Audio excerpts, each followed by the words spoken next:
तो India TV पर अब वक्त है मुकाबला का। हमारे साथ कुछ खास मेहमान जुड़ गए। पहले मैं उनका परिचय करा दूं। जफर इस्लाम साहब राज्यसभा सांसद बीजेपी की तरफ से हमारे साथ हैं। सुरेंद्र राजपूत कांग्रेस के प्रवक्ता, डॉक्टर आशुतोष वर्मा प्रवक्ता समाजवादी पार्टी।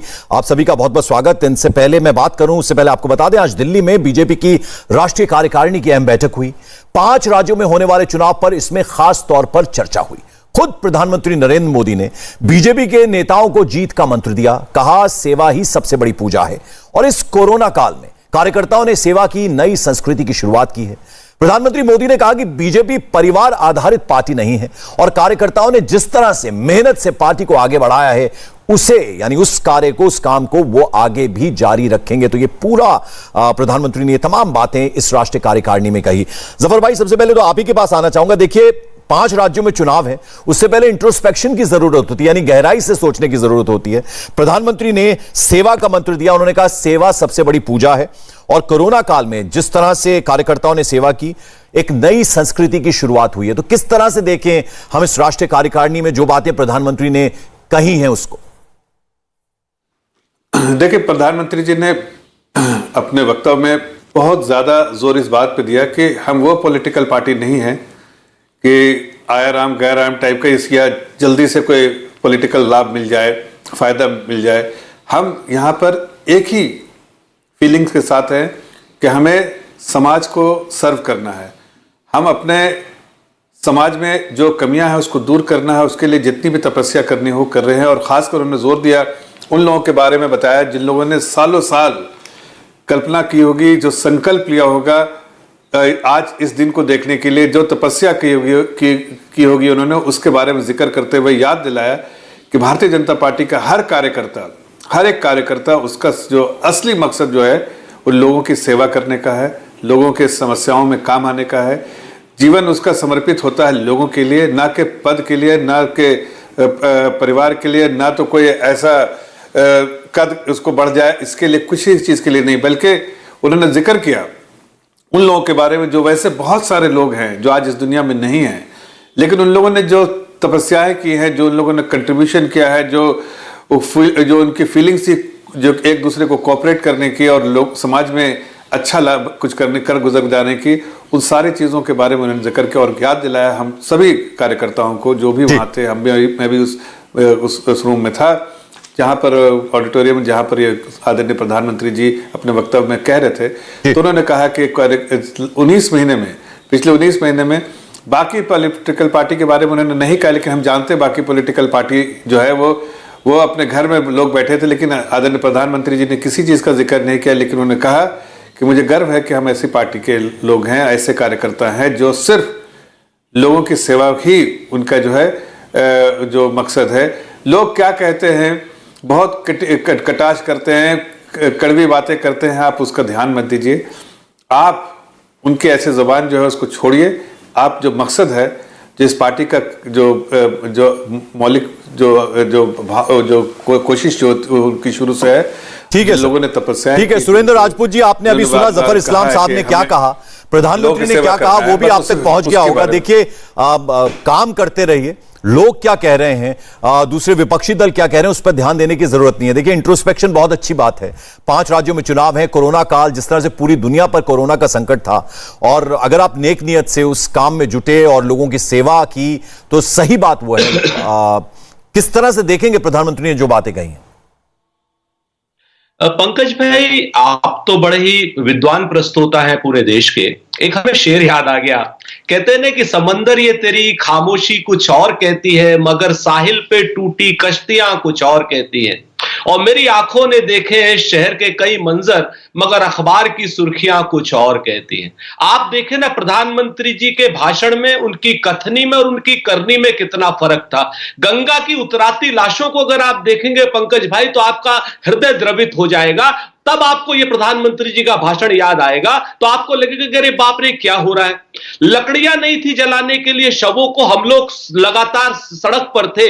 हमारा यूथ कांग्रेस का आज बीवी श्रीनिवास का जन्मदिन है, हम उसको भी बधाई देंगे। वो आदमी से देसी नहीं, विदेश से भी क्या नाम सुरेंद्र राजपूत जी, देखिए आपने विदेश का भी जिक्र कर दिया। प्रधानमंत्री अभी अमेरिका गए थे और जिस तरह से कमला हैरिस, जिस तरह से जो बाइडेन ने प्रधानमंत्री की तारीफ में कसीदे पढ़े, वो आपने भी सुने होंगे। अभी दुनिया के सर्वश्रेष्ठ लीडर्स में प्रधानमंत्री नरेंद्र मोदी का नाम शुमार हुआ है, उस पर कुछ कहेंगे आप? बिल्कुल कहा आपने, बहुत अच्छी बात आपने कही पंकज भाई। I will salute you. ये पहली बार हुआ है, ये हमारा पहला प्रधानमंत्री ऐसा है जो व्हाइट हाउस के अंदर गए जहां पर उनको प्रेसिडेंट ने रिसीव नहीं किया, ना छोड़ने आए। पहले प्रधानमंत्री है 1948 से लेके आज तक। ये पहले ऐसे प्रधानमंत्री हैं 1948 से लेकर के आज तक जिनको की धर्म और राजधर्म की शिक्षा कमला हैरिस ने, वाइस प्रेसिडेंट ने दी। हमारे किसी भी प्राइम मिनिस्टर, हमारा अपना विभेद हो सकता है, लेकिन हमारे प्राइम मिनिस्टर को कोई किसी देश का वाइस प्रेसिडेंट धर्म की शिक्षा दे, इंटॉलरेंस की शिक्षा दे, ऐसा कभी अगर हुआ हो तो आप हमें बता दीजिए। पिछले 75 सालों में मैं आप जो कहेंगे मान जाऊंगा। मैं आपको पिछले पूरे 75 सालों में व्हाइट हाउस में हमारा प्राइम मिनिस्टर गया हो और वहां के प्रेसिडेंट ने उनको रिसीव न किया हो तो आप मुझे बता दीजिए। 100 करोड़ वैक्सीनेशन के टारगेट को अचीव किया इंडिया ने, और एक वक्त ऐसा था जब ये पता ही नहीं था कि कब वैक्सीन आएगा। दो दो वैक्सीन हमने बना डाले, पूरी दुनिया ने इस बात का लोहा माना, और आप कह रहे हैं कुछ काम नहीं हुआ। आपको लगता है 100 करोड़ का जो टारगेट था वो अचीव करना इतना आसान था? बहुत, हाँ, ये भी आपने बहुत ही अच्छा क्वेश्चन। मैं again I will salute you. मैं आपको बताऊं कि पूरे दुनिया में दो देश है 100 करोड़ से ऊपर की आबादी वाले, एक हम हैं और दूसरे चीन है। दो लोग दौड़ रहे थे, उसमें हम 2 नंबर पर आ गए। इसके लिए प्रधानमंत्री जी अगर बधाई लेना चाहते हैं तो बधाई लें, उनको बधाई। हां, हमारे वैज्ञानिकों को बधाई, उन्होंने जो वैक्सीन को डेवलप किया।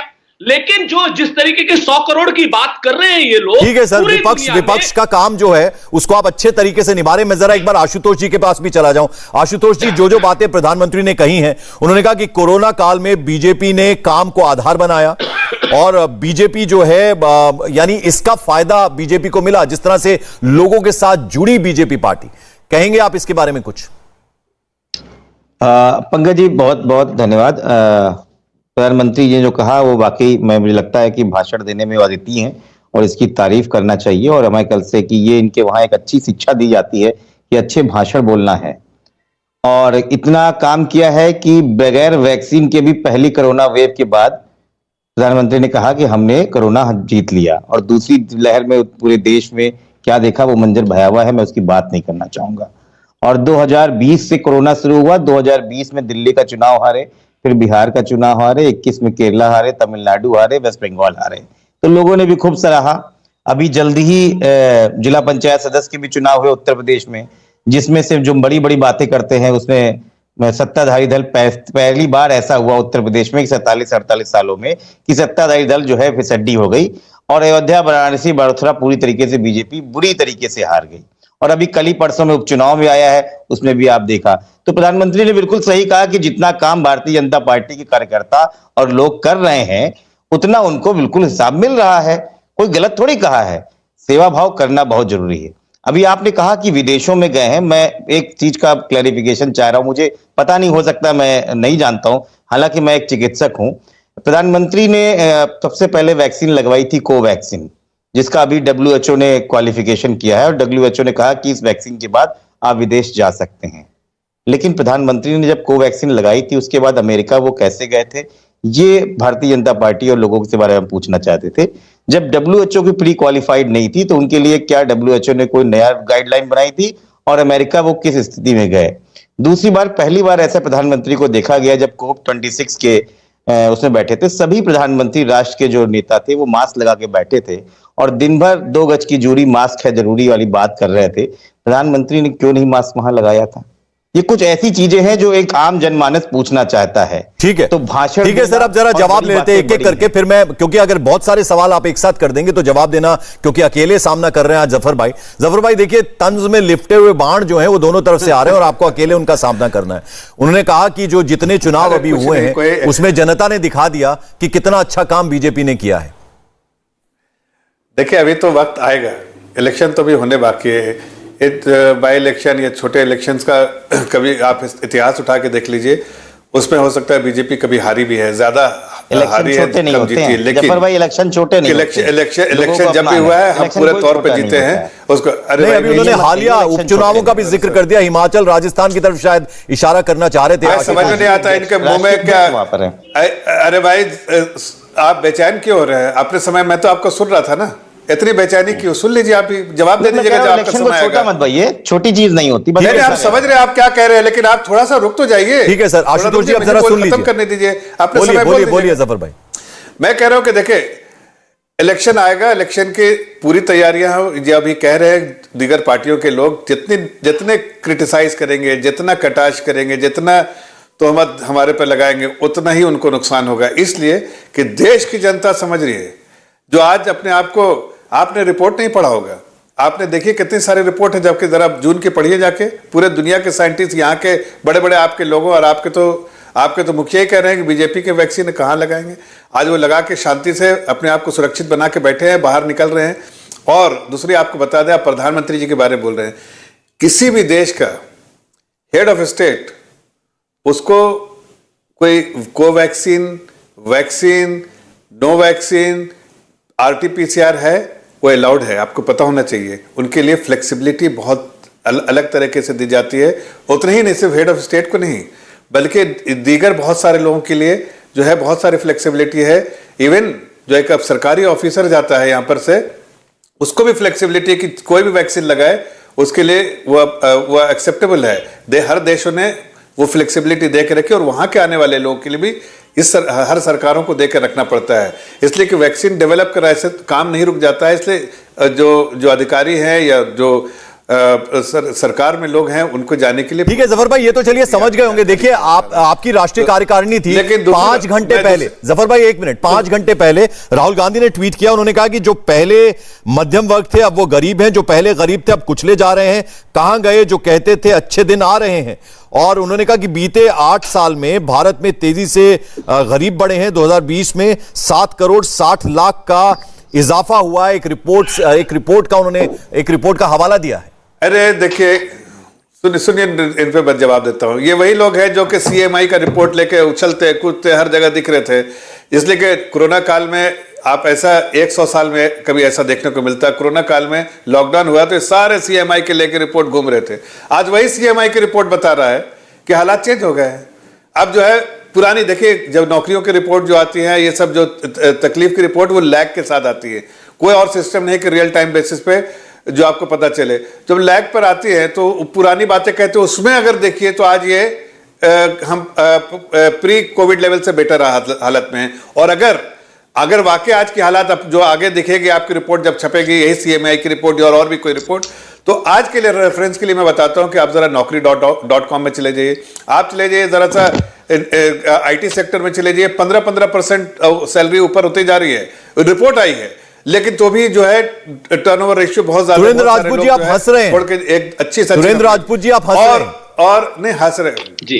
मैं मूल रूप से जफर भाई हर दिन रोना पड़ता है, यहाँ हंस ले भाई। सुरेंद्र राजपूत जी, अब आप अपने आप ही पे हंस रहे, अपने पार्टी पे हंस रहे, तो मैं कुछ नहीं कह सकता कि हालात जो इतना खस्ता है कि रोने के लिए भी आपका दिल नहीं चाहता होगा। एक शेर अपने पार्टी पे बोल दीजिए और हंस लीजिए, इसलिए कि आपके पास कहने के लिए कुछ बचा ही नहीं। हालात ऐसे खस्ता, आपकी पार्टी चारों तरफ से, या आप अपने मुखिया पे आप हंस रहे होंगे। बोल लेने दीजिए।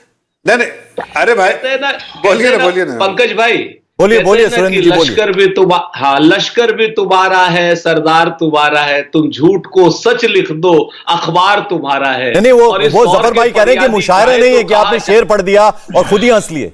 वो कह रहे हैं कि तर्क से बात कीजिए। हाँ, मैं तर्क पे ही आ रहा हूं पंकज। शेर शायरी तो मैं भी कर सकता हूं, लेकिन जो और मुझे मुशायरा पढ़ने का कोई शौक नहीं आता। खत्म सच बात के बारे में बात कर रहे हैं। शेर शायरी घर में कर लीजिएगा भाई। वो 10,000 शब्द के बराबर बात कहता है, ठीक है?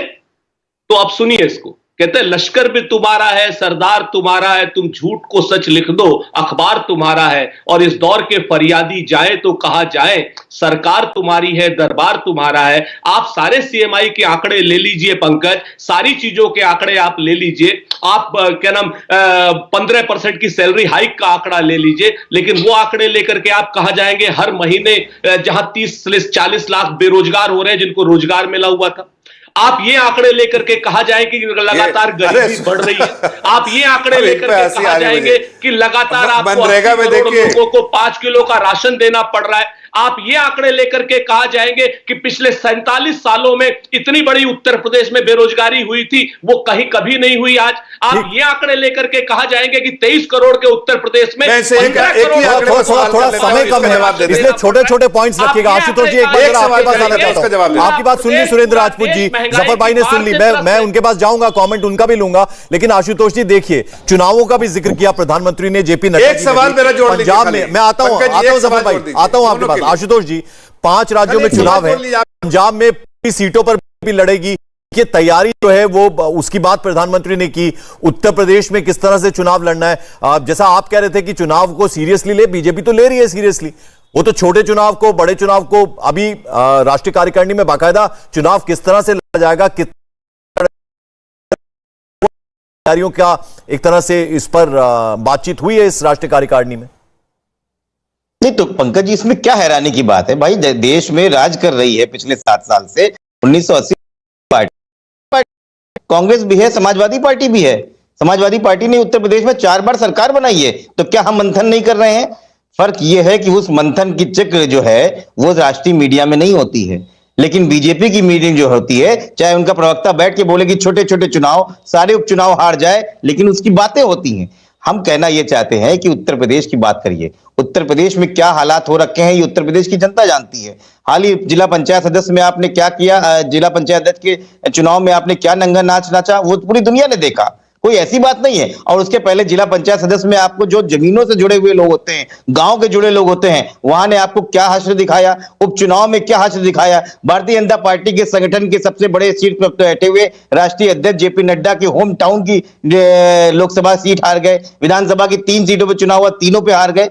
तो मंथन तो होना पड़ेगा भारतीय जनता पार्टी को, अगर अपना आत्मोलोकन नहीं करेंगे भाई, मंथन करना आपकी मजबूरी है। देखिए वो हिमाचल बार बार गिना रहे हैं, उन्होंने कहा कि किस तरह से 3 विधानसभा चुनाव और जो मुख्यमंत्री हैं जिनकी सीट है मंडी, वो भी आप हार गए हिमाचल में। हिमाचल का जिक्र जरा बार बार कर रहे हैं आशुतोष जी। देखिए, इनके पास इसके अलावा कुछ कहने को नहीं है। अभी कह रहे थे सुरेंद्र राजपूत जी नौकरियों के बारे में, जरा आप जाके कभी खुद के आंकड़े को ढूंढ लिया कीजिए कि आपने पहले क्या कहा था। अब मनरेगा में देखिए, नौकरियों की डिमांड खत्म हो गई है। क्यों? इसलिए कि नौकरियां, इकोनॉमिक एक्टिविटी शुरू हो गई है, economy is firing all cylinders, बहुत ज्यादा जो इकोनॉमी बूस्ट मिला है, पीछे भी सिलेंडर बढ़ रही है, और साथ साथ जो मनरेगा में डिमांड खत्म हो गया इसलिए कि लोग आ रहे हैं, नौकरियां मिल रही हैं। आगे आने वाली रिपोर्ट में मैं आपको बताता हूं पंकज जी, आज इस चीज को जो मैं कह रहा हूं, आप 2 महीने बाद जब रिपोर्ट लैग के साथ आती, देर से आती रिपोर्ट, जो आज मैं कह रहा हूं कि आप नौकरियां जो है, जो अनएम्प्लॉयमेंट रेट है वो प्री कोविड से क्या ऐतिहासिक होगा, जो सबसे कम होगा, इसलिए कि इस तरह के इकोनॉमी में तेजी आज तक इतिहास में। और ये हमसे मत पूछिए, मैं चैलेंज करता हूं कि कांग्रेस या किसी के प्रवक्ता से कि किसी ऐसे इंडिपेंडेंट एजेंसी से पूछिए जो ना तो भारतीय जनता पार्टी का, ना आपका हो, ना कि जो अर्थशास्त्र को समझता हो, तब आपको ज्यादा समझ में आएगा। और अगर आप मुझसे डिस्कशन करना चाहते हो तो मैं उसका विद्यार्थी हूं, मैं भी आपसे आराम से बात कर सकता हूं। ठीक है सर, थोड़ा वक्त कम है मेरे पास। जफर भाई बहुत बहुत शुक्रिया, आप चर्चा में हमारे साथ जुड़े। आशुतोष जी आप जुड़े, और साथ ही साथ सुरेंद्र राजपूत जी। अब देखना होगा, 5 राज्यों में चुनाव है, बड़े चुनाव हैं, ऐसे में कोरोना काल में किस तरह का काम भारत सरकार ने किया, मोदी सरकार ने किया, बीजेपी के कार्यकर्ता जिनका जिक्र प्रधानमंत्री ने किया है, वो चुनावों के जो नतीजे आएंगे उससे कम से कम स्थिति साफ होगी। मुकाबला में आज बस इतना ही। इंडिया टीवी हर वक्त हर जगह डाउनलोड करने के लिए सर्च करें India TV news Google play store या ऐप स्टोर पर।